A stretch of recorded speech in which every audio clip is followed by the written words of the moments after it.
Donc, bonjour à tous, rebonjour à tous à ceux qui sont présents toujours en ligne. Donc, bienvenue à l'atelier technique évolution des meubles frigorifiques de vente pour la JMS. Donc, dans un premier temps, on va y avoir donc une introduction que je vais faire en quelques minutes. Ensuite, nous allons voir une partie la certification des meubles frigorifiques de vente, les attentes des utilisateurs des meubles frigorifiques de vente de Perifel par Xavier Kaufmann. Ensuite, je vous présenterai le label HCP pour garantir la performance frigorifique et environnementale des meubles frigorifiques de vente. Nous aurons un témoignage d'un constructeur de meubles frigorifiques de vente labellisé Certical Pharma par Thomas Michino. Et ensuite, on terminera par l'éco-efficacité, un outil d'aide à la décision pour le 3 en GMS par Mohamed Youbi Idrissi, directeur recherche et innovation et expertise au CEMA3. Donc, pourquoi le CEMA3?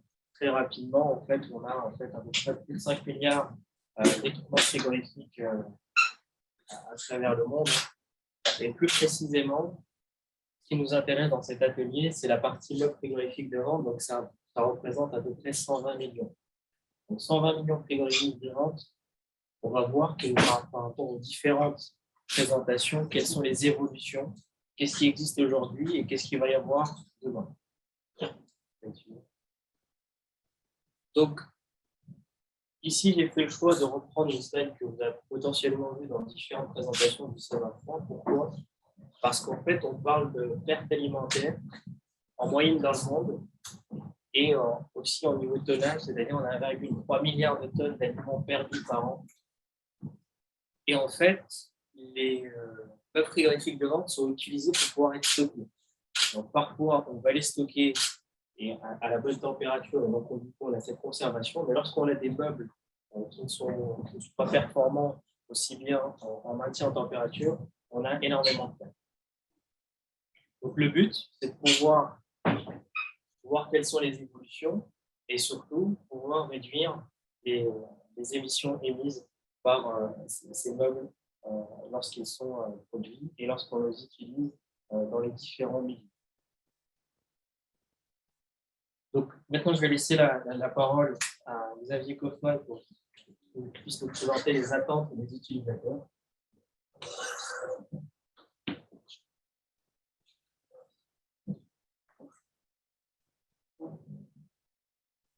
Bonjour à tous. Merci au CEMA3 de nous accueillir et de nous permettre de nous exprimer sur le sujet. Pour ceux qui ne connaissent pas, Perifel, c'est l'association technique du commerce et de la distribution qui regroupe en son sein les enseignes et aussi les partenaires fournisseurs comme notamment le CEMA3. Moi, je suis chargé de mission énergie au sein de Perifel et aujourd'hui, je vais vous présenter les besoins des utilisateurs en matière de certification des meubles frigorifiques. Cette présentation a été bâtie en partie avec les utilisateurs. Et puis à la fin, il y aura un débat, une question-réponse, on pourra battre sur ce sujet et prendre vos attentes si vous en avez.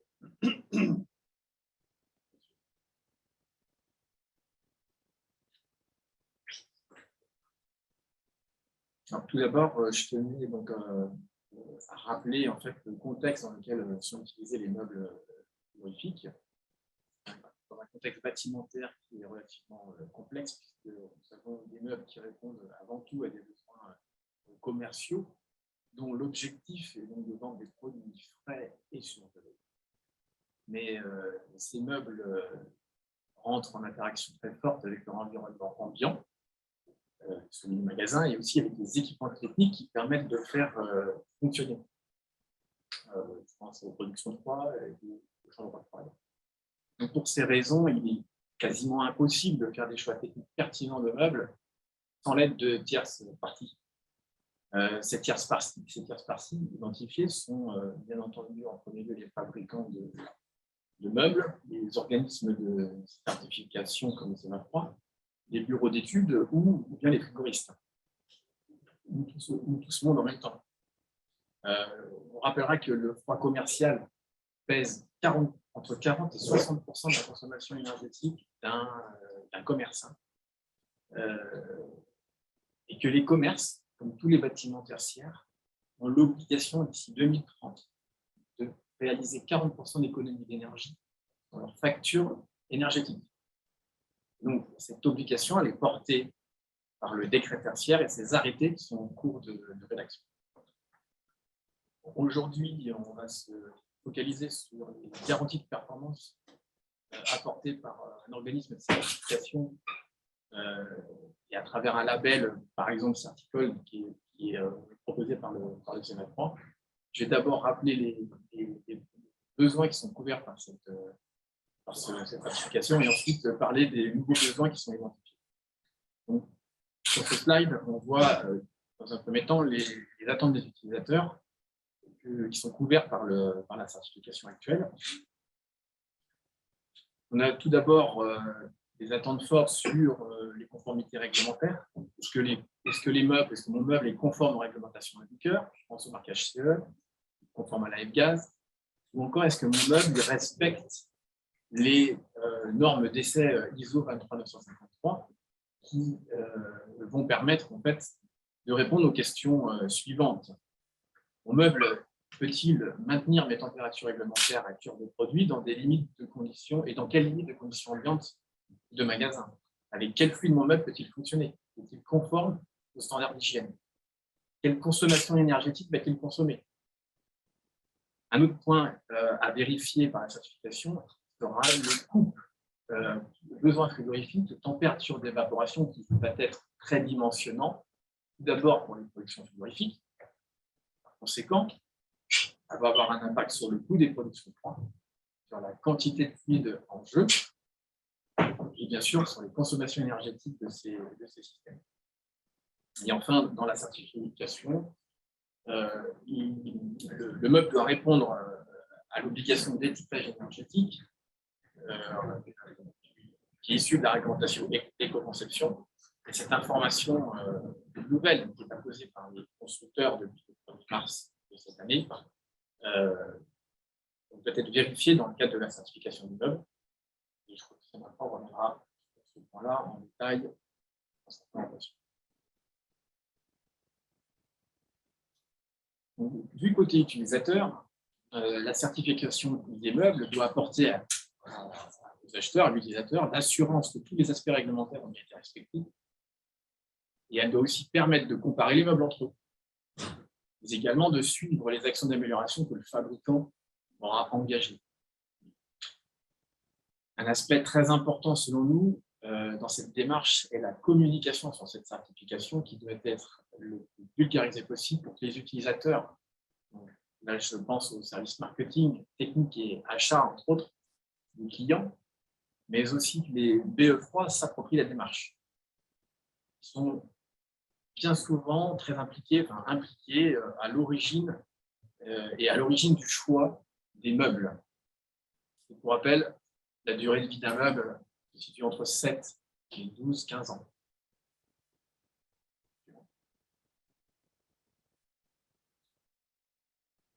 Alors, maintenant, je vais vous parler des nouveaux besoins qui ont été identifiés. Un des premiers besoins en termes de conformité réglementaire, c'est la vérification de la conformité documentaire au regard des exigences de la DESP et de la certification CE d'ensemble, dans le cas d'installation centralisée. Un autre point serait l'évaluation du niveau de garantie d'étanchéité des circuits frigorifiques. Un troisième point, la mesure du niveau sonore émis par le meuble dans l'ambiance du magasin. Peut être une gêne importante pour les clients. Enfin, un autre point important au regard de ce que j'ai dit au début sur les obligations de réduction de consommation d'énergie du bâtiment, c'est l'évaluation de l'impact des meubles sur l'ambiance thermique du magasin. Quelle quantité de chaleur mon meuble prélève dans le magasin dans le cas d'installation centralisée, et à l'inverse, quelle quantité de chaleur sera libérée dans le magasin dans le cas de meubles avec groupe logé. Ces données-là vont participer au bon dimensionnement des équipements de traitement d'air de magasin, et en les connaissant et en les transmettant au cours d'études thermiques, on va favoriser une meilleure maîtrise des coûts d'investissement et de leur consommation d'énergie.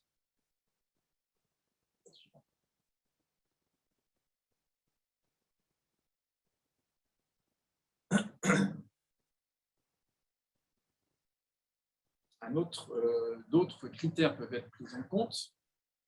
C'est l'évaluation du niveau d'intelligence embarqué du meuble, qui pourrait être évalué en vue d'identifier, par exemple, des fonctions de maintenance prédictive, des fonctions de dérive de consommation énergétique, ou encore des fonctions intégrées de détection de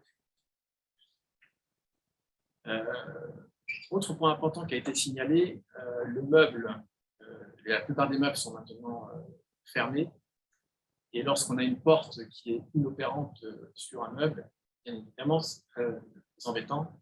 Alors, un des critères qui pourrait être vérifié, c'est la durée de vie en fait, de cette porte en procédant à des tests de vieillissement pour qualifier et pour évaluer la durée de vie de la porte. Toujours sur les portes, l'évaluation de sa qualité et de la performance thermique des vitrages est un élément important puisqu'il rentre dans la consommation énergétique propre du meuble, mais c'est aussi un critère minimum obligatoire à obtenir pour pouvoir obtenir des certificats d'économie d'énergie dans le cadre des campagnes de fermeture de meubles froids.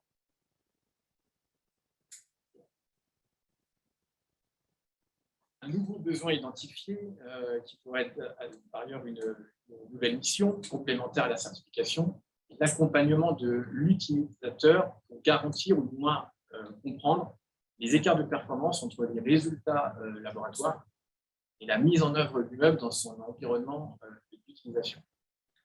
Donc, chacun sait que les meubles testés en laboratoire sont testés en laboratoire dans des conditions qui sont figées, fixées, ce qui permet par ailleurs de les comparer entre eux. Et que dans la réalité, les températures ambiantes du magasin, mais aussi extérieures, fluctuent au cours de la journée et au cours de l'année, et ce qui va faire varier fortement la consommation énergétique.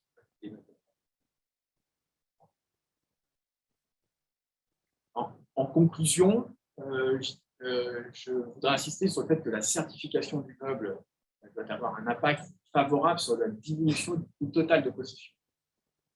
Pas non plus que les certifications viennent augmenter normalement le prix des meubles. Et dernier point, nous sommes en train de finaliser une nouvelle fiche chez le C2E, donc c'est un projet de fiche C2E qui va concerner les groupes logés performants. Et un des prérequis pour obtenir la subvention sera que le meuble soit certifié par une tierce partie.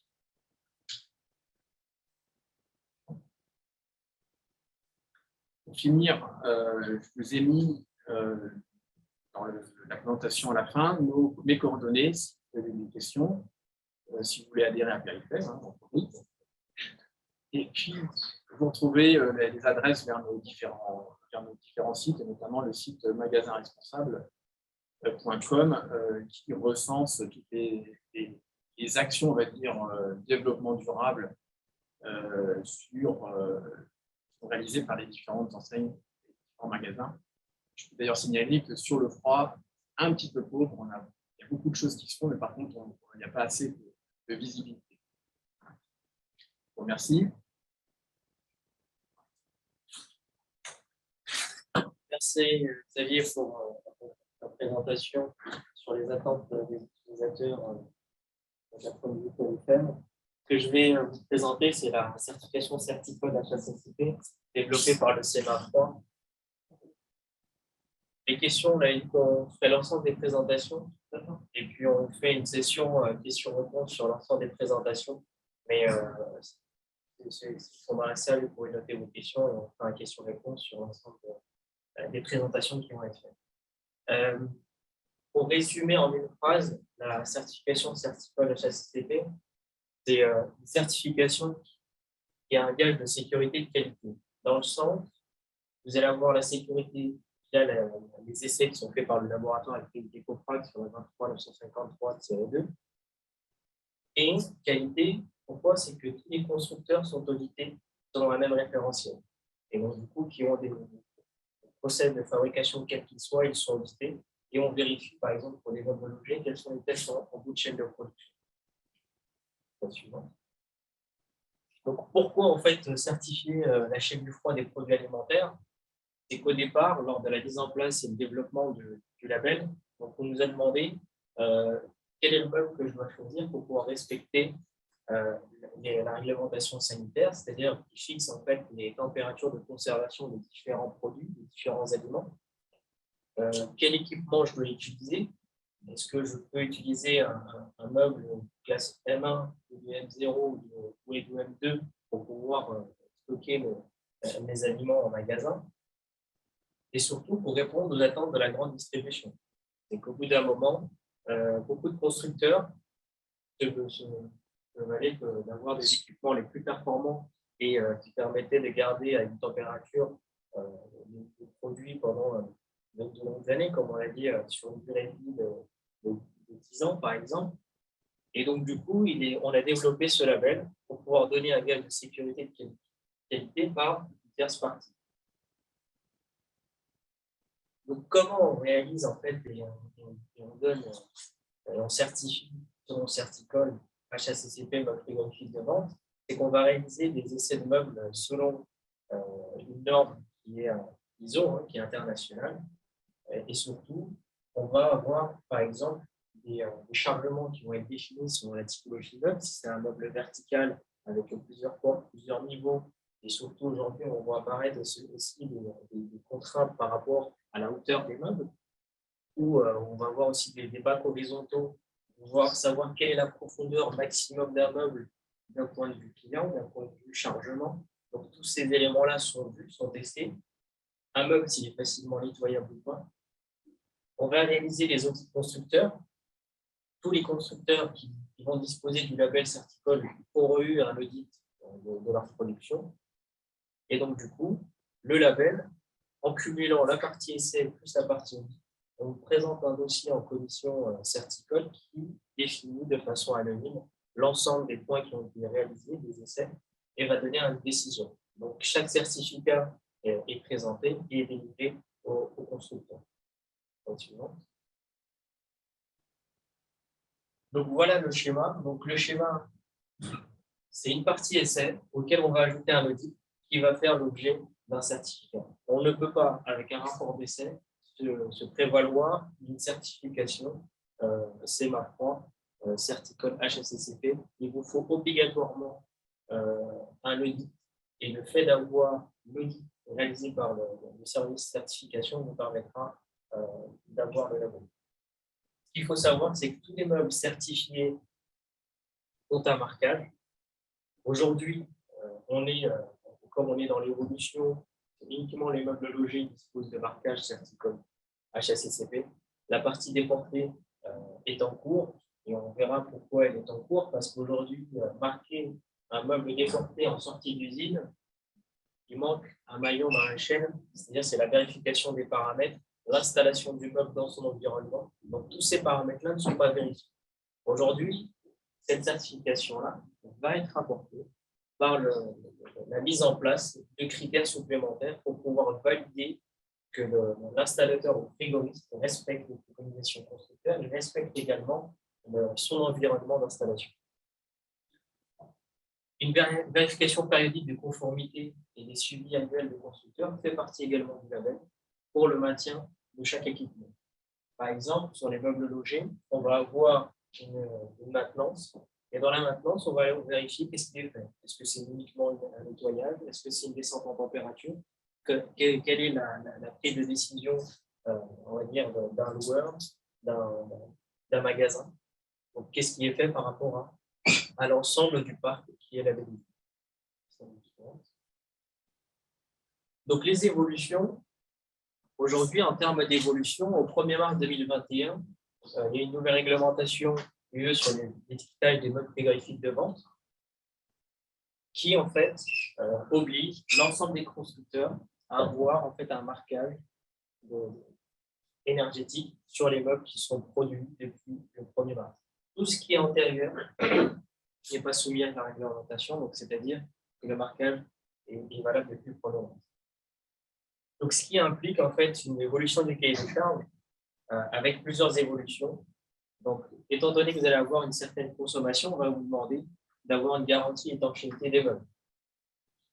Et aussi, quel est le projet qui va être mis en place sur les évolutions énergétiques par rapport aux meubles. Donc, étant donné que vous allez avoir en fait, une étude à faire sur tous les composants que vous allez utiliser, que ça peut être du vitrage, des compresseurs, du verre également, parce qu'aujourd'hui, le verre est une partie, on va voir de plus en plus de meubles vitrés, dans lequel on va avoir une surface d'exposition beaucoup plus importante qu'auparavant, d'un point de vue marketing, mais aussi d'un point de vue consommation, sur ce qu'on a discuté tout à l'heure, a un impact. Donc ça, ce sont des évolutions. Et en plus, on a une future fiche certificat d'économie d'énergie dans lequel apparaît la mention, comme le disait Xavier précédemment, une certification tierce partie. Donc, la certification tierce partie Certicol permettrait aux constructeurs de pouvoir répondre aux attentes des utilisateurs, d'avoir l'évolution en termes de consommation d'énergie, de pouvoir faire appel à des certificats d'économie d'énergie, du fait qu'ils sont certifiés, audités, et donc du coup, les valeurs qui seront imposées auront été vérifiées et seront dans un rapport qui est accrédité Cofran. Donc l'ensemble des éléments permettrait de pouvoir suivre cette évolution au niveau des fabricants, mais aussi des équipements. Donc, voici la partie Certicol, HACCP, meubles et graphiques de vente est présente, pourquoi et comment. Donc maintenant, je vais passer la parole à Thomas Michino, qui est référent technique et énergie, trade marketing chez Epta Rémunération, qui va vous présenter les nouvelles exigences réglementaires et évolutions du marché. Thomas Michino, à toi la parole. Oui, bonjour à tous. Merci de me donner l'occasion de présenter nos travaux. Donc, je suis Thomas Michino, référent technique et énergie au sein du service trade marketing, qui est un service qui est à la croisée des chemins entre la R&D, la production, donc l'usine d'Hendaye, et puis le commerce. Et donc, nous intervenons en tant qu'appui technique auprès de nos commerciaux et pour appuyer également nos clients. Slide suivante, s'il vous plaît. Donc, pour présenter le groupe Epta, nous sommes une multinationale qui représente à peu près 1 milliard d'euros de chiffre d'affaires et plus de 6 000 employés. Nous avons 11 sites de production, dont un à Hendaye, et nous sommes donc certifiés Certicol, HACCP. Nous avons également d'autres certifications, notamment qualité, ISO 9001, 14001 et 50001. C'est important. Donc, en tant que spécialiste de la réfrigération commerciale, nous offrons une gamme complète de meubles frigorifiques, notamment des meubles sur groupe déporté, mais également des meubles à groupe logé et des meubles intégrales, ce qu'on appelle intégrales, qui sont des meubles accouplables, mais avec un groupe frigorifique intégré.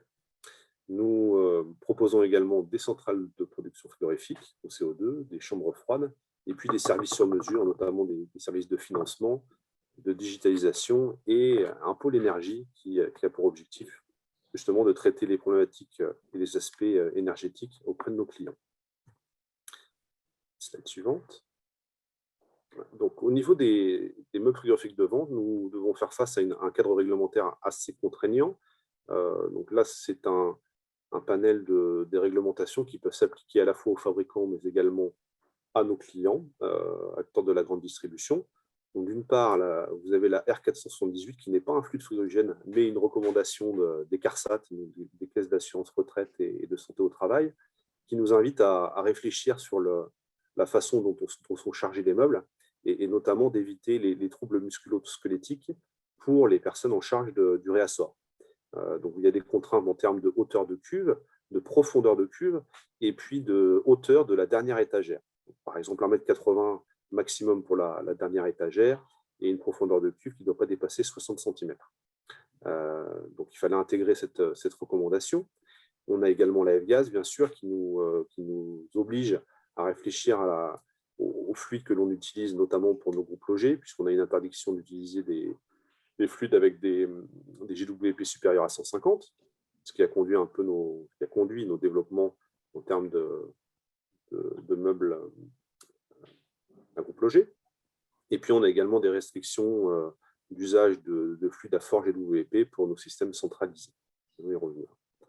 Nous avons également, côté de nos clients, le décret tertiaire, dont Xavier Hoffmann a présenté les aspects, notamment sur les objectifs de réduction de consommation, ce qui nous a obligés également à réfléchir à des services supplémentaires auprès de nos clients pour pouvoir les aider à sélectionner les meilleures architectures pour atteindre, pour un format donné, les performances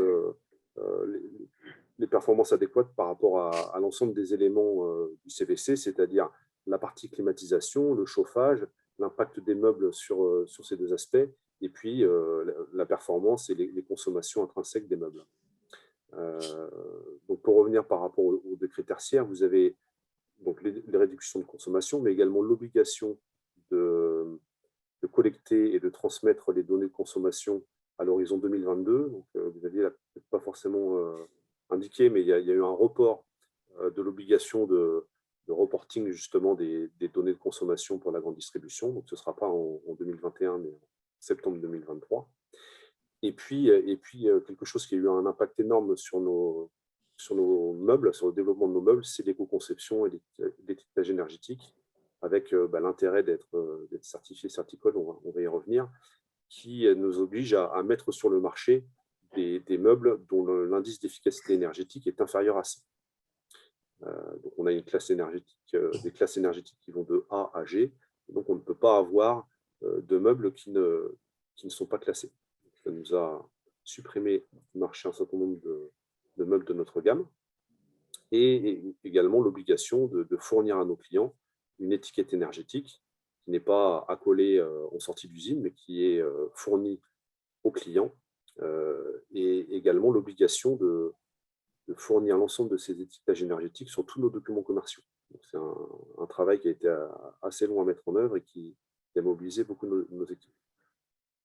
Donc là encore, pour l'instant, il n'y a pas forcément de surveillance de marché par rapport à l'étiquetage énergétique et l'éco-conception.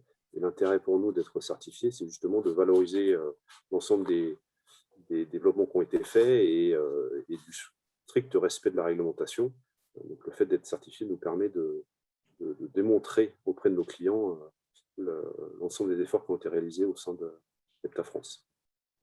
Slide suivante, s'il vous plaît. Donc, par rapport à cette réglementation, à l'ensemble de ces réglementations, elles ont eu un impact important sur le développement de nos produits, donc notamment en termes de fluides, où depuis de nombreuses années déjà, nous avons opté pour des fluides naturels, donc le R290, le propane pour notre gamme groupe Loger, et le CO2 pour nos systèmes centralisés et nos productions frigorifiques. En termes de TMS, de prévention des TMS, nous avons développé des produits spécifiques qui permettent de répondre à cette recommandation et qui sont recommandés par les CARSAT et la CRAMIF. Et puis en termes d'énergie, nous avons supprimé de notre offre les meubles les moins performants, donc par exemple tout ce qui est bacs horizontaux ouverts. Nous avons également créé un pôle dédié dont j'ai la charge qui a pour objectif de répondre aux problématiques clients, de développer des outils qui permettent de sélectionner les meilleures architectures pour un format donné. Et nous sommes certifiés Certicode justement pour valoriser nos performances de meubles et répondre à des cahiers des charges de nos clients qui souhaitent avoir des meubles certifiés et donc mettre sur un pied d'égalité l'ensemble des fabricants. Donc, on voit pour notre gamme produit, donc pour ceux qui ne sont pas forcément très aguerris sur le sujet, nous avons des gammes de produits qui sont des verticaux positifs, par exemple le Grand Vista, mais qui peut être classé B, des verticaux ouverts, qui peuvent être classés E, et puis après vous avez une gamme traiteur, donc les Velvet, qui eux ont des TDA, donc des surfaces d'exposition qui sont plus faibles, donc ils ont des étiquetages énergétiques qui sont un peu moins favorables, de l'ordre de E, F ou G, mais qui ont des performances intéressantes. Hein, ce qui empêche d'avoir une bonne étiquette, c'est simplement la surface d'exposition qui est un peu plus faible que sur des grands verticaux, bien évidemment. Vous avez également les verticaux négatifs, donc le Grand Bearing ou le Skylight, qui atteint des performances ou un étiquetage E. Et puis après, vous avez des bacs avec couvercle qui peuvent atteindre également les classifications E. Slide suivante. En plus de répondre à la réglementation, on a une évolution assez forte du marché de la grande distribution et donc nous devons y répondre et cela a un impact important également sur nos produits. Donc tout d'abord, il y a vraiment des tendances qui sont maintenant bien établies, hein, des nouveaux modes de consommation pour lesquels il faut tenir compte de nouveaux meubles, de nouveaux mobiliers. Donc il y a déjà les anciennes bio qui sont en plein essor. Vous avez également le développement qui est très important du click and collect.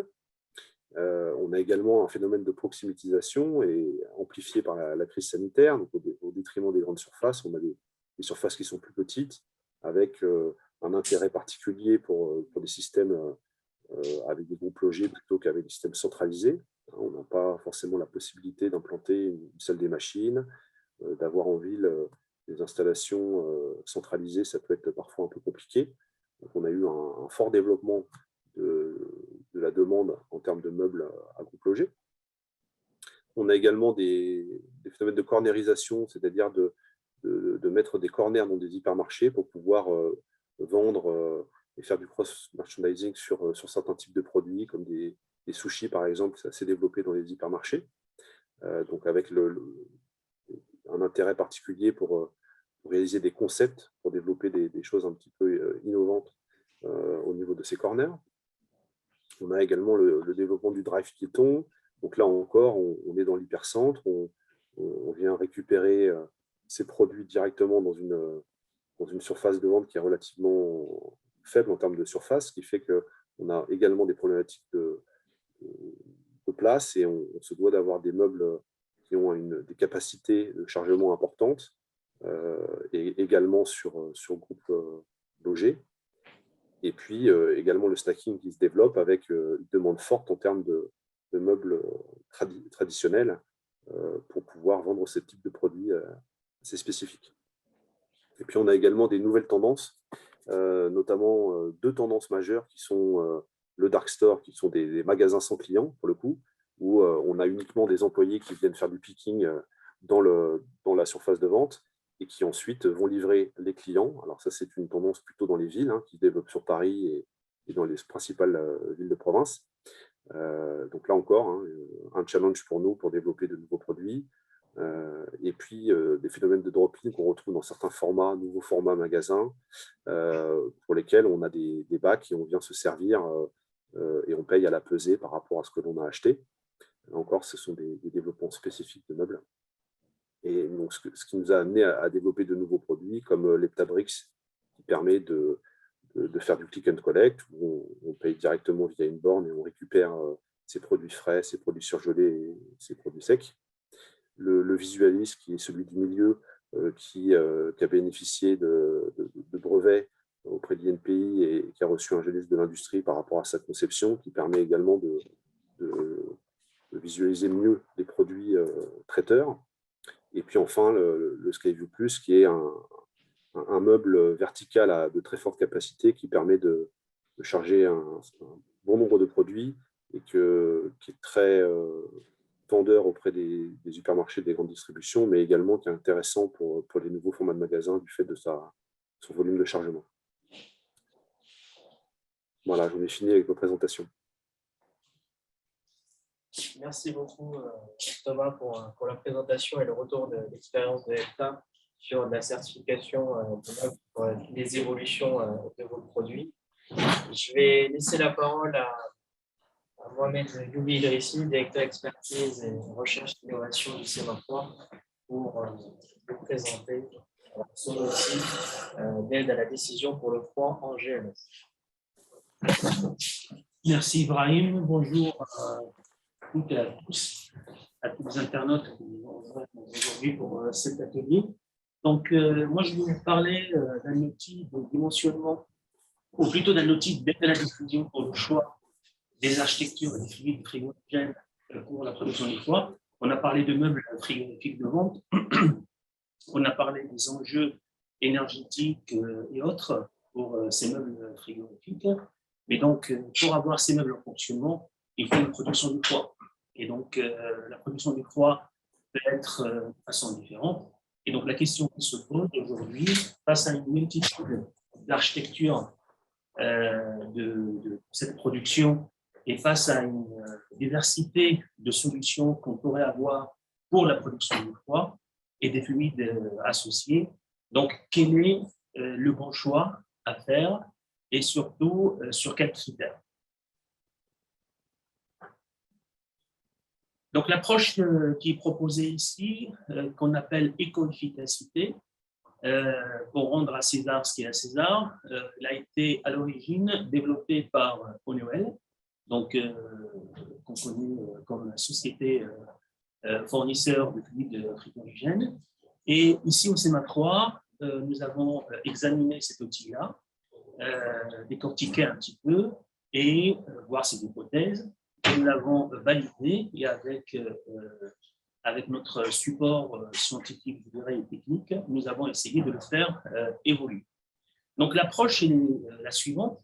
C'est une approche bidimensionnelle parce qu'aujourd'hui, si on fait un benchmark de ce qui existe, quand on parle d'architecture de fluides frigorigènes, de système de production de froid ou de fluides frigorigènes, on a souvent des approches qui sont monocritères, dans le sens où, quand on parle de l'environnement, on va trouver des critères comme le GWT, donc l'équivalent CO2 pour le fluide frigorigène. Quand on va aller un petit peu plus loin, on va intégrer des notions comme le TOI qui intègre la partie directe et la partie indirecte, indirecte étant liée à la consommation énergétique. On peut aller encore un petit peu plus loin avec des approches ACV, analyse de cycle de vie, qui intègre, au-delà des émissions de CO2, d'autres émissions de particules, impact sur l'écosystème, impact sur les ressources naturelles et autres. Par contre, ce qui manque un petit peu dans cette comparaison, et ce qui amène à cet outil-là, c'est l'aspect financier. Parce qu'on peut bien optimiser l'aspect énergétique, réduire les émissions de CO2 et autres, ça c'est louable, c'est très très bien. Par contre, quid dans la vraie vie pour ceux qui vont faire le choix infini de l'impact financier? Et cet impact financier, il ne faut pas le considérer sur le terme de ticket d'entrée, enfin, l'investissement, mais également la partie exploitation. Et donc, c'est là où on va parler en TCO, Total Cost of Ownership, au coût total de possession, qui intègre l'investissement et les coûts d'opération, à savoir tout ce qui peut être coût des fluides, quand on fait des changements, coût de la maintenance, bien sûr les coûts associés à la consommation énergétique. Et donc, finalement, on a quelque part une petite matrice que vous voyez ici à l'écran. Et donc, on compare une solution de référence par rapport à d'autres solutions, la solution de référence étant celle qui est la plus répandue sur le marché, et avec des solutions de référence. Et on fait cette comparaison-là pour voir le nuage du point où il va être situé. Bien sûr, la solution à choisir, c'est celle qui serait dans la partie verte, donc en bas à gauche de l'écran, et qui offre un impact environnemental, certes, mais également une réduction de l'impact financier. Ça veut dire qu'on est gagnant sur les deux tableaux, le tableau de l'environnement et le tableau de l'économie. Alors, un petit exercice pour voir un petit peu la philosophie de cet outil-là. Donc ici, nous avons comparé plusieurs architectures. Donc celle de base, qui est la plus répandue aujourd'hui dans le froid commercial, à savoir des systèmes centralisés ou R404A, qui petit à petit sont rétrofités vers d'autres fluides comme le R440A ou son petit cousin R449. Et pour cette base de référence, nous avons considéré un taux de fuite de l'ordre de 10%, qui est représentatif. Parfois, on peut avoir des surprises, on peut avoir des taux de fuite dans la grande distribution, malheureusement, qui sont au-delà de 10%. Mais bon, on va considérer 10% qui est déjà pas mal. Après, on a d'autres architectures, donc des semi-distribués avec d'autres fluides, donc 448A, fluide de remplacement, ou 455A, qui a un QI à faible JWT. Bon, les groupes logés. Donc, pour le précédent, on a considéré un taux de fuite de 5%. Les groupes logés, dont on a parlé un petit peu tout à l'heure, des petits groupes indépendants, donc on peut avoir une série de groupes comme ça. Ça peut être soit au propane, soit au R455A. Généralement, c'est des groupes qui sont bien étanches. On a considéré 2%, mais aujourd'hui, sur le marché, on a des groupes qui sont même inférieurs à 1% en taux de fuite. On peut avoir des groupes logés, mais avec, au lieu d'avoir une évacuation de la chaleur dans le magasin, on peut avoir une boucle d'eau avec un rejet de chaleur sur des rails, avec un système de pompe. Et pour ces groupes-là, on a considéré 2% également. Et puis, des technologies qui sont à base de CO2. Donc, pour l'instant, on n'a regardé que des architectures à base de fluides synthétiques, que ce soit HFC ou HFO, ou des mélanges de HFC à HFO. Et il faut savoir qu'il existe également des groupes en cascade et des groupes 100% CO2 avec des taux de fluide qui sont comparables. Donc, la liste n'est aujourd'hui, c'est ce qui existe dans l'outil, mais demain, s'il y a d'autres architectures qui se développent et qui existent sur le marché, l'outil est tout à fait capable de les intégrer et de les simuler. Donc, une fois qu'on a décidé, on a choisi un petit peu le type d'architecture, l'étape d'après, c'est de choisir dans quelle ville cette production de froid est disponible. Sachant que, comme vous le savez tous, la production de poids est météosensible. Donc, en fonction de là où on en est en termes de température, d'humidité, etc., la consommation n'est pas la même. Et bien sûr, la taille de la surface de vente également va avoir un impact sur les besoins en froid à considérer. Donc ici, pour l'exercice, on a considéré 3 niveaux de température plus ou moins représentatif de ce qu'on peut avoir comme maximum minimum en France avec un intermédiaire, donc une ville de Strasbourg, la ville de Perpignan et la ville de Paris comme température un petit peu tempérée. Dans le également, on peut donc déjà évaluer les besoins en froid par rapport à 2 niveaux de température. La production de froid positive et la production de froid négative.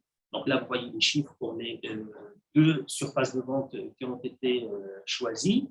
Et puis, il y a toute une série d'hypothèses sur les différents paramètres, notamment sur ce qu'on appelle les pinches de température, c'est-à-dire la différence de température, la température d'évaporation, température de l'air. Tout à l'heure, Xavier nous a parlé de l'intérêt de bien choisir sa température d'évaporation parce que ça va avoir des répercussions sur la consommation d'énergie, effectivement. Et donc, l'outil permet de considérer les pinches, les différences de température qui sont les plus adaptées aux différents endroits du cycle frigorifique. On peut également choisir les pertes de charge. On peut choisir quelle est la température minimum de condensation, etc., etc. Donc, tout ça, c'est des hypothèses. Il y a des valeurs qui sont par défaut, mais si on veut les personnaliser par rapport à un cas d'usage bien spécifique, on pourrait également le faire. Donc là, je vais présenter très rapidement les résultats d'un exemple que nous avons réalisé en considérant une température, un cycle de référence au R404A avec les différents cycles alternatifs pour 2 architectures, pour 2 surfaces de vente un petit peu extrêmes, une petite surface et une grande surface de 1000 mètres carrés. Alors, quelques résultats. Donc là, on compare par paire et par météo, par localisation. Donc, les 2 premières en haut à gauche de votre écran, donc c'est Strasbourg. Après, vous avez Paris, en bas, c'est Perpignan. Première remarque, quand vous voyez le nuage du point, on voit très bien que par rapport au point de référence, qui est le point noir, le point central, on voit que toutes les architectures que nous avons testées amènent une amélioration d'impact environnemental. Donc, c'est une bonne nouvelle. Ça veut dire quoi? Ça veut dire que la profession a bien entendu les contraintes et propose aujourd'hui sur le marché des solutions qui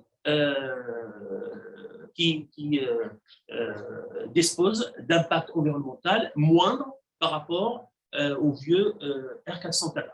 Donc, ce qui est extrêmement intéressant. Et donc, vous voyez que en fait, la différence va se situer par rapport à cet exemple-là, par rapport aux hypothèses qui ont été considérées, va se situer sur l'impact économique.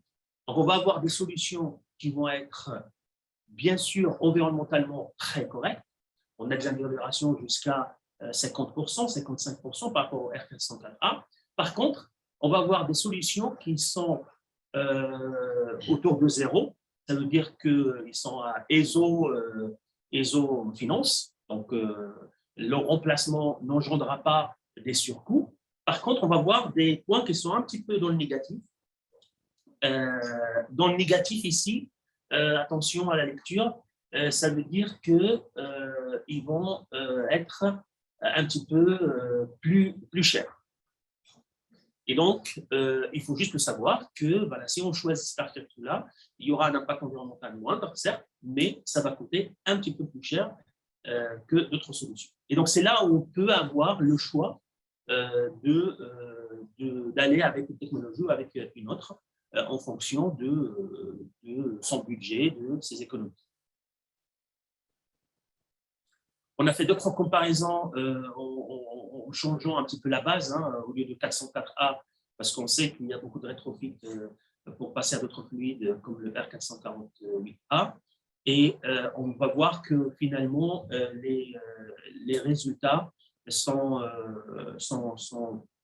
comparables. Alors là, on a un petit peu plus de dispatch sur l'impact environnemental parce qu'on passe à une base un petit peu plus réduite, le R440A GWP, qui est quasiment de moitié par rapport au 404.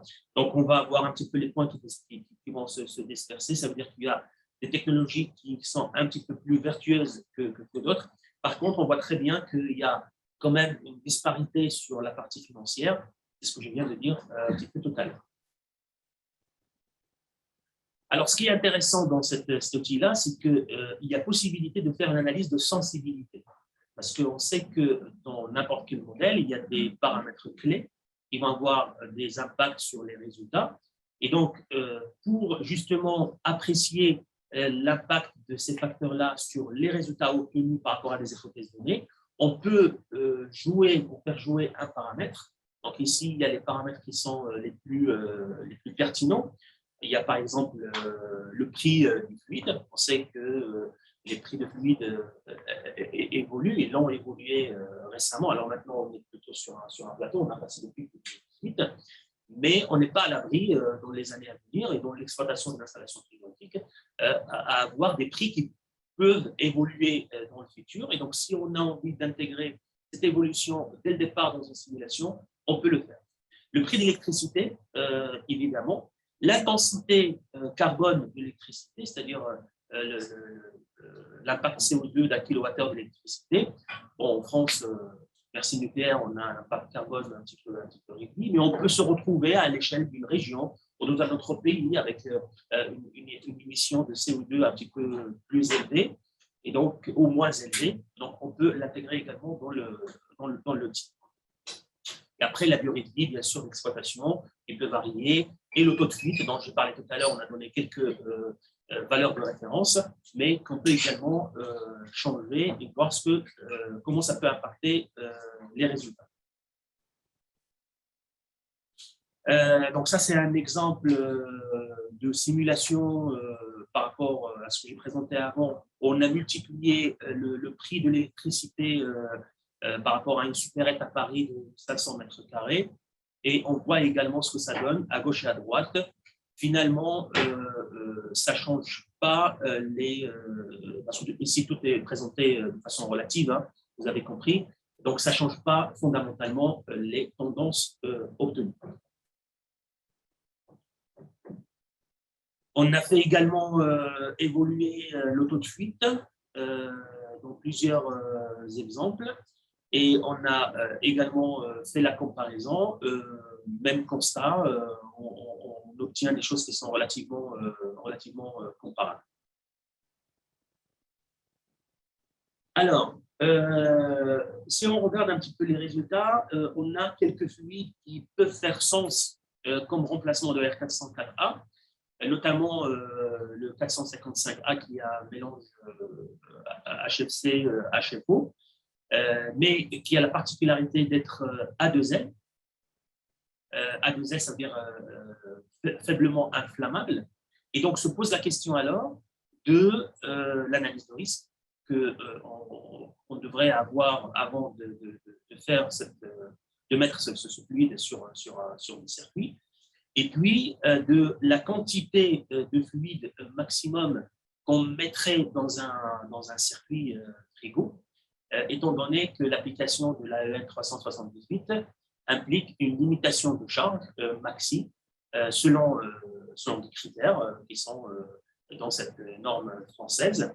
Et donc, on a fait l'exercice ici pour voir justement quelle est la quantité maximum de ce fluide qui est légèrement inflammable qu'on pourrait mettre dans un circuit. Et l'exercice avec les hypothèses qui sont ici sur l'écran montre qu'on peut aller jusqu'à 84 kg par circuit. Ça veut dire que si on prend l'hypothèse de dire qu'on peut avoir 1,5 kg par kilowatt de froid dans les deux circuits de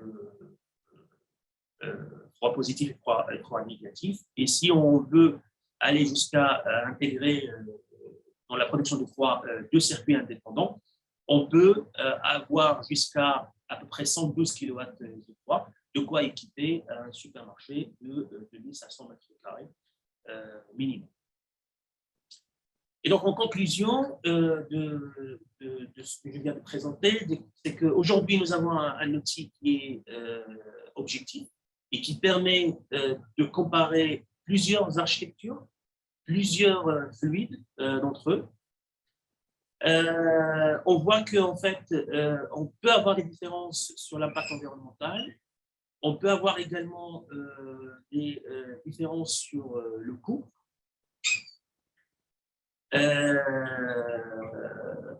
Et donc, il faut, notre recommandation, ça serait de faire cet exercice-là, et le CIMA3 peut accompagner les porteurs de projets pour faire cette analyse sous forme d'un pré-projet avant d'y aller, afin de faire le choix en connaissance de cause. Donc, c'est une prestation que nous proposons désormais aux porteurs de projets dans la GMS. Donc, la prestation peut être sous forme de 1 à 2 jours d'études, selon la taille du projet, bien sûr, selon le nombre de cas que le client souhaiterait regarder, selon le nombre de configurations, et puis, bien sûr, la nature du livrable qu'il souhaite avoir sous forme d'un petit rapport ou une présentation ou autre. Donc, voilà, j'ai estimé un petit peu le temps nécessaire entre 1 à 2 jours. Et je pense que c'est une démarche qui permettrait de gagner du temps et de gagner de l'argent aux porteurs de projets, aux bureaux d'études, pour aller cibler directement la bonne solution ou la solution qui serait choisie en connaissance de cause pour l'approfondir et rentrer un petit peu après dans le sujet, donc tout ce qui est problématique d'installation, etc., etc. En perspective, au moins 2, et un petit merci aux 2 stagiaires qui travaillent sur le sujet, qui m'accompagnent sur cette étude-là, Fatih et Mahmoud, qui sont dans la salle. Merci à vous 2. Donc, on a d'abord un projet sur la récupération de chaleur, à l'intégrer dans cet outil de l'éco-efficacité, parce qu'on sait qu'il y a possibilité de récupération de chaleur sur quelques architectures, notamment sur le CO2, mais pourquoi pas sur les autres, et puis à l'intégrer pour voir quel est l'impact à la fois sur les coûts et sur l'impact environnemental. Et puis, on sait que il y a des améliorations qui sont en cours à des échelles d'innovation et de recherche qui sont plus ou moins matures. Et donc, l'idée, c'est de les intégrer un petit peu pour voir l'impact sur l'efficacité énergétique de ces nouvelles architectures et des améliorations du cycle frigorifique et les intégrer dans le calcul de l'éco-efficacité. J'étais un petit peu lent, je suis désolé. J'espère que j'ai ramené un éclairage pour les participants. Merci Mohamed pour ce détail et ce développement d'outils. On va passer aux questions-réponses. Est-ce qu'il y a des questions dans la salle? Il y avait 1, 2, 3 ou 4 questions. Et est-ce qu'en ligne, on a des questions ou pas? Très bien. Première question que j'avais par rapport à la présentation de Xavier. Ah oui, moi j'ai une question. Bah, mettez-vous là ou vous pouvez vous mettre là. Bon, d'abord, merci Xavier pour ta présentation. Moi, il y a un sujet qui m'a interpellé, c'est le vieillissement des meubles. Et c'est un sujet qui nous est cher ici parce qu'on a développé une thèse sur le vieillissement des caisses frigorifiques. Donc, je pense que les logiques que nous avons développées pour anticiper les vieillissements des caisses, c'est des choses qui pourraient être applicables, bien sûr, avec modification, adaptation à un sujet de vieillissement de caisses frigorifiques. Je pense que ça peut être quelque chose d'intéressant. Et ma question, toujours je fais le parallèle entre le monde des meubles et le monde des engins frigorifiques. Ça me prévient que dans les engins, on fait un test d'ésothermie, de coefficient de déperdition thermique globale d'une caisse frigorifique. Est-ce qu'un test comme ça ne pourrait pas faire sens pour les meubles frigorifiques de rente sortis d'usine pour savoir qu'est-ce qu'ils ont comme déperdition thermique en fonction de leur configuration? Tout à l'heure, Ibrahim parlait de vitrage qui serait de plus en plus présent, etc. Et donc, ça a un lien direct sur la consommation d'énergie. Je ne me trompe pas, les tests des meubles frigorifiques portent sur le TEC, donc la consommation globale d'énergie. Donc forcément, dans ce TEC-là, inclut les déperditions. Oui, indirectement. J'ai déjà fait un test. Mais il est noyé dans d'autres choses.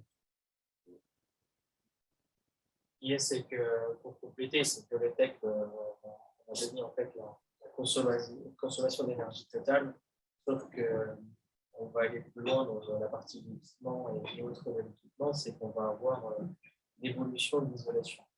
Je pense qu'il y a quelque chose des évolutions qui vont avoir lieu, c'est par rapport aux matériaux dont va être constitué un meuble, que ce soit du verre, que ce soit du panneau ou autre, on va avoir cette évolution et selon le matériau utilisé, forcément, ça aura un impact direct sur le TEC. Et là, en fait, on aura une consommation réelle sur 10 ans et non pas une consommation à année N+1 en sortie d'usine et passage de test, c'est cette évolution. C'est quelque chose que l'on peut noter et auquel on pourra proposer. Bon, pour ma question. Très bien. Merci. Deuxième question. On va faire dans l'ordre. Deuxième, troisième, quatrième. Oui, moi, je vais poser une question de Béotien. Je ne vois pas bien comment intervient l'ambiance du magasin. Du magasin, quel il y a quand même une différence d'approche entre un supermarché qui a 5% de sa surface fait par les meubles frigorifiques de vente et qui est une hauteur de plafond et un magasin de car qui n'a que des meubles frigorifiques de vente et avec un plafond à peu près de haut. Donc, je pense que la maîtrise de la température d'ambiance d'un magasin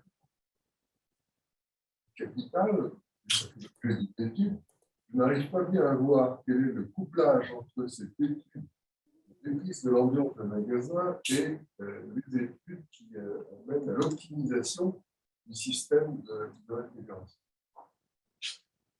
Vous avez tout à fait raison. Je pense que la température du magasin a un impact et varie d'une surface à une autre. Vous avez montré les deux extrêmes. J'ai fait exprès. J'ai bien compris. Donc ça c'est clair. L'impact, ça va être sur les températures d'évaporation, effectivement, et sur les givrages. Parce que plus on est caricature, mais si on est humide et chaud, la température d'évaporation va prendre un coup et les cycles de givrage avec. Et donc, on va consommer davantage. Je complète ma question parce que la maîtrise d'ambiance c'est un coût énergétique. Et celui qui a investi, il est obligé de regarder comment ça va coûter et il essaye d'optimiser ou de minimiser exactement son système. Donc, la question ne se pose pas tout à fait dans les mêmes termes quand on a un hypermarché. C'est ça, c'est les choix entre les différents de gros postes, finalement. Comment ça interfère pour obtenir la meilleure solution, soit en termes de climatisation, soit en termes de choix des équipements. Ça n'est pas bien vu, ça. Est-ce que je peux, je peux peut-être répondre à la question? En tant que constructeur et fabricant. Oui, je pense que c'est bien qu'il répond à la question. Alors, effectivement, en fait, quand on est sur un petit format de magasin avec un volume faible, ce qui va nous importer de caractériser, c'est la chaleur dissipée. Et donc là, effectivement, la chaleur dissipée par des meubles, notamment à groupe logé, va avoir un impact fort sur la consommation de climatisation. C'est pour ça que nous, on a intégré aussi dans le pôle énergie l'ensemble du lot CVC dans les calculs des consommations de magasins. On intègre la climatisation, les consommations de climatisation. Cet impact-là, dans un hypermarché, il va être moindre. C'est-à-dire que la chaleur dégagée par quelques mètres linéaires à groupe logé dans un hypermarché, on aura un impact faible sur la consommation de la climatisation. Pour autant, si on est dans des situations avec des magasins qui sont situés sur des villes côtières ou avec des climats assez humides, on n'arrivera pas forcément à traiter avec la climatisation l'ambiance intérieure du magasin, et on aura un impact, comme l'a dit Mohamed, sur le givrage des évaporateurs et sur la température de condensation. On aura une surconsommation des meubles. Donc il y a deux aspects. Il y a bien l'aspect chaleur dégagée par les meubles en groupe logé, et puis également l'impact de l'ambiance du magasin qui peut provenir effectivement de la chaleur dégagée, mais pas forcément. Il y a d'autres aspects. Il y a le nombre d'ouvertures de portes et puis l'humidité relative dans l'ambiance du magasin qui, elle, est dépendante du climat et puis du choix du système de climatisation. Pour compléter, c'est pareil. Des meubles raccordés à distance sur des petits formats, petits volumes de magasins, on va transformer le magasin en 33. C'est ce qui arrive souvent. Voilà, c'est ça. Donc, c'est tout l'intérêt en fait d'abord de fermer les meubles pour freiner en fait ces déperditions. Et ensuite, le maillon manquant, en fait, c'est l'étude conjointe en fait, des choix techniques sur les meubles. Et en même temps, c'est les systèmes de traitement de l'air, et ça peut être fait. Et à partir du moment où on a les données dont j'ai fait la demande dans ma présentation, que si je n'ai pas les données et de dégagement thermique des groupes projets et de déperdition par les meubles sur des centrales, qui soient d'ailleurs ouverts ou fermés, il y aura toujours des déperditions. Si je n'ai pas ça à donner au bureau d'études qui va faire la simulation thermodynamique, c'est possible de le faire, pour choisir en fait un traitement de l'air adapté. Forcément, derrière, c'est du texte qu'on va probablement faire des mauvais choix ou des choix surdimensionnés ou sous-dimensionnés en chauffage, ou qui ne seront pas adaptés pour absorber l'humidité, pour éviter que l'humidité aille se faire piéger sur les portes ou sur les évapos des meubles. Donc voilà, aujourd'hui, il y a une amélioration à apporter dans, on va dire, l'approche étude. Voilà. Après, pour revenir sur le sujet, effectivement, ce qui est important, c'est d'être capable d'identifier les performances des meubles par classe d'ambiance. Donc ça peut aider le sémaphore. C'est qu'au final, faire des essais en classe 3, ce n'est pas suffisant. Pour faire des essais pour différentes classes. Être capable de dire, mon magasin, il est 20% du temps en classe 3, mais par contre, il est quand même 70% du temps en classe 0,1, c'est-à-dire à 20 degrés, 50% d'hygrométrie. Et là, on a des différences de consommation, des différences de performance de l'ordre de moins 20%, moins 15% par rapport à une classe 3. Après, le fait de fermer les meubles, on a également quand même des perditions thermiques. C'est-à-dire que sur un meuble fermé, on a quand même de l'ordre de 10 à 20% de la puissance frigo qui est dissipée dans l'ambiance du magasin. Quand on a des meubles ouverts, c'est plus de l'ordre de 60-70%. Donc ça, c'est des ordres de grandeur qu'il faut garder à l'esprit et que seuls des fabricants peuvent vous donner de façon assez précise et qui peuvent être intégrés après dans les calculs du bureau d'études sur l'ensemble du système qui comprend les meubles frigorifiques et l'OCVC. Sans compter souvent sur les magasins petit format qui sont ramassés sur eux-mêmes, on a bien se rajouter à ça une contrainte du bâtiment où on ne peut pas mettre tel ou tel système parce que j'ai pas la place, que ça fait du bruit, parce que ça libère de la chaleur, ça veut déranger les voisins. Donc, en fait, tout ça, c'est des contraintes qui viennent s'ajouter et des couches de coûts qui viennent s'ajouter à une solution idéale qu'on a vue tout à l'heure. Mais ceci dit, celui qui fait le choix d'investissement est obligé de tenir compte de tout. Et ça peut être pas au détriment, mais on peut être amené à ne pas choisir la optimum en termes de. C'est pourquoi je dis tout à l'heure qu'en fait, il faut faire l'exercice pour savoir où on est situé. Et après, il y a des contraintes qui sont dans un overlay. Il y a une question. Moi, j'ai une question pour toi, Mohamed. Mais avant ça, en fait, la discussion m'a invité en fait, à compliquer encore plus la question sur le meuble de vente. Bon, vous avez parlé des contraintes de l'environnement, le magasin et tout, le bâtiment. Et comment on peut intégrer les paramètres aléatoires de l'utilisation, c'est-à-dire ouverture, chargement, ainsi de suite. En fait, ça rejoint les évolutions. Et aujourd'hui, on va avoir par exemple des meubles qui vont être connectés, où on va avoir des données qui vont être communiquées à l'utilisateur et à celui qui fournit le meuble. Par exemple, donc vous allez avoir les périodes de délivrage qui vont être déjà prédéfinies. Mais par exemple, les opérations du matin sur le chargement du meuble va donner en fait un temps d'ouverture avant l'ouverture du magasin qui va être de 10 minutes à 15 minutes. Et puis après, vous allez avoir les ouvertures libres. Et ça va amener en fait des données supplémentaires au magasin et à celui qui réalise la maintenance ou qui va utiliser le meuble. Et donc, du coup, si on a par exemple une opération où vous avez un client qui laisse la porte ouverte, vous allez avoir le temps d'ouverture qui va être important. Et donc, du coup, vous allez avoir du givre qu'il va y avoir sur le meuble. Et du coup, vous allez avoir le défaut. On peut remonter jusqu'au défaut du fonctionnement du meuble. Donc, ça complique un petit peu la situation pour l'optimisation avant l'investissement, c'est-à-dire pour prendre la décision. Donc, je reviens maintenant à ma question. Merci pour les réponses. Mohamed, tu as parlé de la validation de l'outil. Validation, est-ce que ça veut dire réalisation d'installations réelles et comparaison avec des résultats réels d'installation pour valider le paramétrage ou la configuration de l'outil, ou bien c'est une autre méthode que vous avez appelée dans l'approche validation. Alors, on voit très bien, c'est un homme de terrain qui pose la question.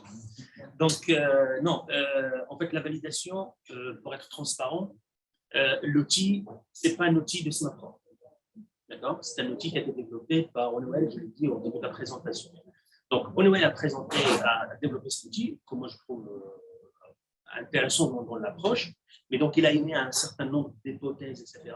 Donc, nous, ce qu'on peut appeler validation, ce n'est pas une validation expérimentale terrain, c'est une validation sur la logique, les logigrammes de l'approche, les simulations qui sont dedans, la simulation des différents cycles frigorifiques, etc. Tout ce qui est donc comme hypothèse, nous, on valide, entre parenthèses, la tenue scientifique. Ce qui manque cruellement, ça rejoint même ta question de départ, c'est quid de la vraie vie. On a des installations soi-disant optimisées, mais dans la vraie vie, il y a plein de paramètres qui changent, il y a plein de contraintes réelles de l'usage. Et donc, je pense que Xavier également l'a mentionné comme besoin, c'est une fois qu'on a un meuble qui est certifié laboratoire par rapport à une ambiance donnée, il va sortir, il est certifié, mais dans la vraie vie, il va avoir d'autres comportements. Et donc aujourd'hui, je pense qu'il y a matière de faire des campagnes de mesure terrain, in situ, pour voir le meuble qui a été testé dans les conditions laboratoires, dans certaines conditions, etc., qu'est-ce qui devient après 1 an, 2 ans, 3 ans, 5 ans de fonctionnement dans la vraie vie? Et est-ce que la consommation énergétique promise dans la certification rencontre ce qui est dans la vraie vie, ce que j'appelle la vraie vie, où il y a une déviation? Et s'il y a une déviation, c'est là où il y a la voix de l'expert qui peut intervenir, qui peut apporter des réponses à l'utilisateur, hein, pour dire quelles sont les voies d'optimisation, parce qu'il y a des bonnes pratiques, il y a des paramétrages tout simplement, parce que le meuble peut être livré, mais l'installateur et le frigoriste qui l'a fait, il peut juste oublier un paramétrage de cycle de dégivrage, par exemple, ou remonter d'alarme, ou je ne sais pas quoi. Et donc ça, je pense que ce serait intéressant de le voir. On travaille avec quelques gros noms de la grande distribution pour justement faire des audits des audits volontaires, par exemple, de temps en temps, et pour voir justement vérifier ces paramètres et vérifier le bon fonctionnement. On a eu l'expérience de façon connue dans nos domaines, mais on peut nous faire dire ce qu'on veut ou bien ce qu'on ne voulait pas. Non, bien sûr, c'est pas donc. Et donc le résultat, ça va du simple au triple. L'avantage de la simulation, ça donne toujours des résultats. C'est comme le diesel. Mais il faut savoir les interpréter et les mettre dans un cadre. Dernière question. Oui, beaucoup de questions. Merci à vos présentations. D'abord, je souhaite parler un peu de ce que nous avons entre Mohamed et je suis bon. Il est possible d'utiliser la méthode ADV pour mesurer ce terme en preuve de vente. Et personnellement, avec mon dernière expérience de l'énergie passive, je pense que ça, la meuble, forcément, ce n'est pas la même isolation à chaque côté. Est-ce que ça va être possible d'avoir d'essayer quelques méthodes analytiques? Par exemple, on fait des mesures réelles sur la normalisation intérieure et extérieure, on a des fluctuations de décider, et ensuite on crée des modèles élastiques simplifiés. Aujourd'hui, la question de la TP, par rapport à un meuble de vente, elle n'est pas du tout, c'est des évolutions. Donc, je pense que, quand a dit Mohamed tout à l'heure, mesure d'isothermie, la comparer automatiquement avec un véhicule et une boîte fermée, on va dire, c'est pas la même chose.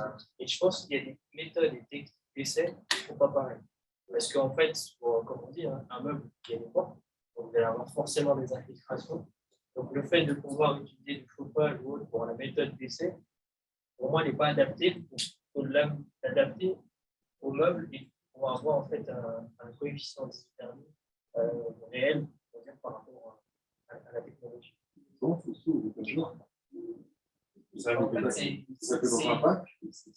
Le meuble, en fait, il faut le prendre avec l'ensemble de ces éléments. C'est-à-dire qu'il y a la lumière, il y a une lumière, il y a le type de lumière qu'on a à l'intérieur, le type de verre qu'on va utiliser, le type de panneau, l'épaisseur. Enfin, il y a beaucoup de contraintes par rapport en fait, à une caisse dans laquelle on va apporter du chauffage et on va voir la différence entre température intérieure et extérieure. L'isothermie telle qu'elle est, je ne pense pas qu'elle est. C'est pour ça que j'ai bien aimé le fait que tu as utilisé noyer l'isothermie dans un ensemble de paramètres qui peut donner sens.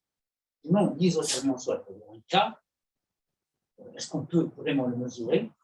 Comment? C'est compliqué. C'est pour ça, personnellement, je pense qu'il faut prendre l'exemple de Passy. Parce que pratiquement, il y a des traces, il y a un parc de paramètres.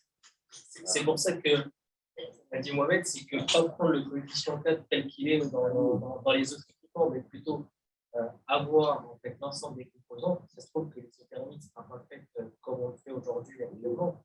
Si on a l'ensemble des éléments du fer, du fer, du panneau, l'ensemble qui va constituer le meuble nous permettra d'avoir un outil, on ne sait pas encore. C'est la méthode. La méthode qui sera Il faut connaître les caractéristiques des parois.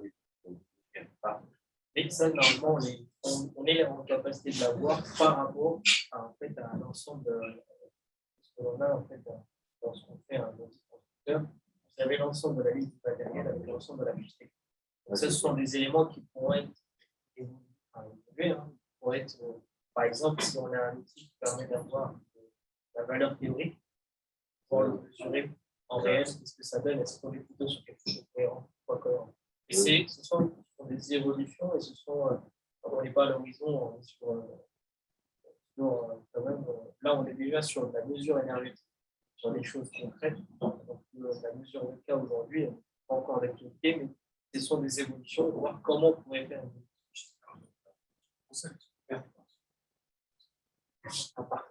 Par contre, ce qui serait intéressant, c'est de connaître la répartition des déperditions, le bilan thermique du meuble, savoir par où rentre la chaleur.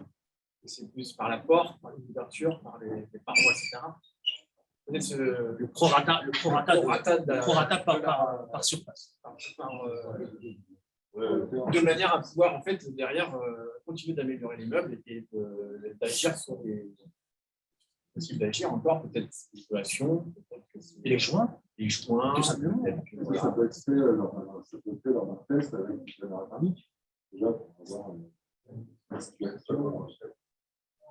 Ça donne une image, mais c'est pas. C'est qualitatif. Il faut savoir où chercher. J'ai aussi une question pour moi-même à vos présentations. C'est que je demandais bien sûr super performant. Après, je peux savoir si les paramètres sensibles dans l'analyse, est-ce que vous avez trouvé vraiment des paramètres très sensibles par rapport au temps? Alors, il y a au moins 2 ou 3 paramètres qui sont très, très sensibles. Quand on fait la comparaison globale, c'est bien sûr l'intensité carbone de kilowattheure froid, d'accord, kilowattheure électrique, pardon. Encore une fois, là, on a fait la comparaison en France, mais on peut faire la comparaison, les mêmes meubles, les mêmes architectures installées en France, en Allemagne et en Grèce, on n'aura pas les mêmes résultats parce que le mix énergétique des 3 pays il est un petit peu différent. Donc ça, c'est un paramètre clé. Deuxième paramètre, c'est le coût de l'énergie. Encore une fois, en France, on a un coût d'énergie qui est relativement faible par rapport à nos voisins. Si on prend l'Espagne ou l'Allemagne, le kilowattheure, ce n'est pas au même prix qu'on a en France. Et donc ça a également un impact. Et quand on fait la comparaison de tout ça et on compare par exemple plusieurs pays, on peut tomber sur des surprises. C'est les 5 paramètres que j'ai mentionnés, mais ces 2-là en particulier, ils peuvent renverser les tendances d'un pays à un autre si on joue avec. Et en plus, quand vous avez dit en perspective, prendre en compte à l'avenir la récupération de chaleur, je pense que c'est aussi un paramètre. Pour ce genre de paramètres, on peut pas. Comment on peut mieux quantifier? Non, la récupération de chaleur, pour faire simple, si on a une récupération de chaleur, on va la faire sur le condenseur, bien entendu, avec une possibilité de récupérer soit de la chaleur pour le chauffage et pour la production d'eau chaude sanitaire, d'accord? Donc avec des niveaux de température qui sont relativement plus élevés. Et là, ce qu'on va faire, c'est, admettons qu'on arrive à récupérer cette chaleur. Donc déjà, les différentes architectures n'offrent pas le même niveau de récupération. Et si on arrive à récupérer, donc ça veut dire qu'on va faire de l'effacement, on efface d'autres technologies, qui peuvent être des chaudières, qui peuvent être d'autres choses. Et donc, on va raisonner par rapport à cette récupération de chaleur, entre parenthèses, gratuite, qui remplace d'autres matériels. Et donc, quelles sont les économies qu'on ferait en termes d'émissions de CO2 et également de l'économie. Si tu veux plus de précision, il faut voir avec moi. Très bien. Merci beaucoup. Merci à tous. Merci aux participants, aux intervenants, ainsi que Xavier, Michino depuis André. Merci à tous. Bonne fin de journée. Merci, au revoir. Et au rendez-vous à 14h pour l'énergie et durabilité dans le temps. Merci à tous. Allez.